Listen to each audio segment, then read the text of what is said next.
The truth is, the enemy does not come with horns and a pitchfork.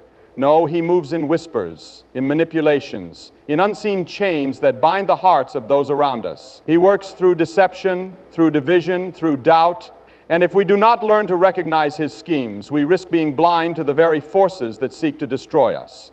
Today, I want to show you how to open your eyes, how to discern the spirit behind the words, the motives behind the actions, and the hidden war raging behind the smiles and familiar faces. Because, my friends, it is not enough to see with the eyes of the flesh. We must see with the eyes of the Spirit. Now, let me share with you the signs, the warnings, the undeniable markers of when darkness is at work in those closest to us. Listen carefully, because what I'm about to tell you could save